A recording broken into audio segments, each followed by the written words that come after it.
Contexto: esta es una de las reservas arqueológicas más importantes del Ecuador. El Cerro Hojas Jaboncillo está ubicado en la provincia de Manabí, cerca de la ciudad de Porto Viejo. Para quienes no saben, Manabí es una provincia del Ecuador. Y esta es una de las provincias en el Ecuador donde se han encontrado varios de los más importantes hallazgos arqueológicos de culturas milenarias, ya que las diferentes ramificaciones de la cultura huancavilca habitaron ahí, como la cultura madre del Ecuador, la cultura Valdivia, la cultura tolita, la cultura chorrera, que también estaban distribuidas en otras provincias del Ecuador. Y este antiguo asentamiento, conocido como el Cerro Sagrado Hojas Jaboncillo, es uno de los más importantes, ya que se estima de que su extensión pudo haber llegado hasta 7,000 hectáreas, siendo una ciudad política y culturalmente muy organizada y muy avanzada, siendo habitada por la cultura manteño huancavilca, que se caracteriza por tener estos tronos que se utilizaban especialmente por sus curacas y caciques en sus reuniones políticas y ceremoniales. Han encontrado varios de estos tronos en todo este cerro. Además que los manteño huancavilcas fueron consideradas las culturas navegantes más avanzadas de la América precolombina, ya que habían logrado trazar rutas oceánicas contactando incluso hasta la Indonesia y Polinesia, e incluso tenían rutas comerciales hasta los territorios del actual México y hasta el actual Chile. Estas milenarias culturas ubicadas en la actual costa ecuatoriana, además de ser muy avanzados en el ámbito político, social, religioso, es que hay dos datos curiosos sobre la cultura manta tolita ubicada en la costa norte del Ecuador. La una es que se han encontrado parentescos en el ADN de los habitantes de la costa norte del Ecuador con habitantes de la Indonesia y Polinesia. ¿Y qué es la Polinesia? Pues son este conjunto de islas que se encuentran en el Pacífico Central, lo que nos deja la evidencia de que hubo conexión mediante la navegación entre las costas del actual Ecuador con estas islas ubicadas en el centro del Océano Pacífico y parte del Pacífico Occidental. Y el otro dato interesante es que esta cultura fue la primera en trabajar el platino en la historia de la humanidad, a partir del año 350 antes de la era actual, o sea, hace aproximadamente 2400 años. Además de que eran grandes orfebres. De hecho, durante muchos años se pensaba de que este sol le pertenecía a los incas, cuando en realidad también le perteneció a la cultura manta tolita. Y aquí puedes ver dos de los trabajos más antiguos de la historia de la humanidad elaborados en platino. A la izquierda puedes ver esta máscara de oro con ojos de platino, y a la derecha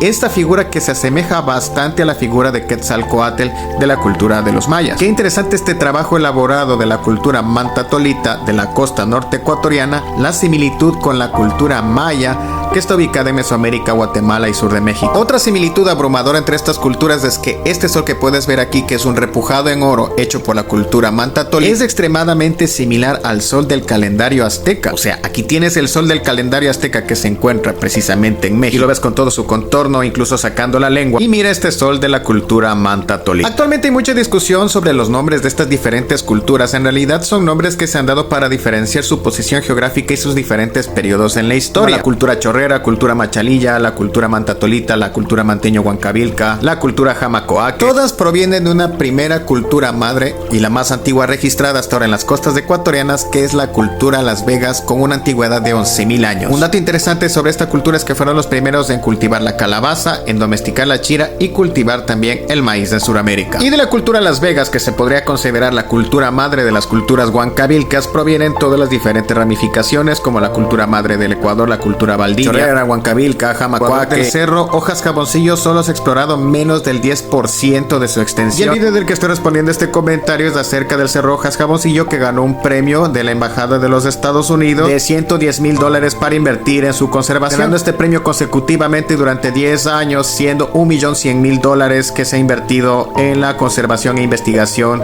del cerro Hojas Jaboncillo. Queridos ecuatorianos, les traigo excelentes noticias para celebrar el orgullo ecuatoriano, porque Ecuador es nuevamente ganador del Fondo del Embajador.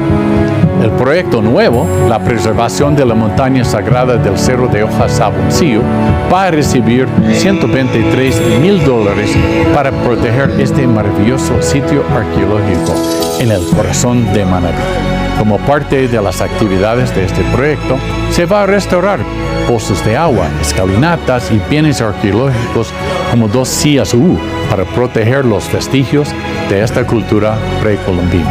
Además, se involucra a la comunidad local para combatir el tráfico ilícito de estos invaluables tesoros de la cultura manteña. Y durante los 12 meses que dura este proyecto, la Fundación Conservarte Ecuador, quien va a recibir los fondos, va a trabajar de la mano del Instituto Nacional de Patrimonio Cultural en pro de la conservación de este legado cultural para las futuras generaciones. En esta competencia global, el Ecuador ha sido acreedor del Fondo del Embajador por total de 12 veces desde el año 2002, sumando cerca de 1,1 millones de dólares en subvenciones. Y a través del Fondo del Embajador, el gobierno estadounidense ha ayudado al Ecuador a preservar sitios arqueológicos, restaurar edificios históricos y conservar colecciones y piezas de varias épocas prehispánicas. La cultura del Ecuador merece mostrarse al mundo. Es un verdadero orgullo ecuatoriano. Por eso y más continuaremos trabajando juntos. Estamos unidos. En el ámbito arqueológico en la costa ecuatoriana hay muchísimo por investigar. El Ecuador todavía está en pañales de la investigación arqueológica, así que se van a venir, por supuesto, muchísimas sorpresas en los próximos años. Pero esperemos que la situación en el Ecuador mejore para que se sigan invirtiendo en estos proyectos y se pueda beneficiar también en el ámbito turístico.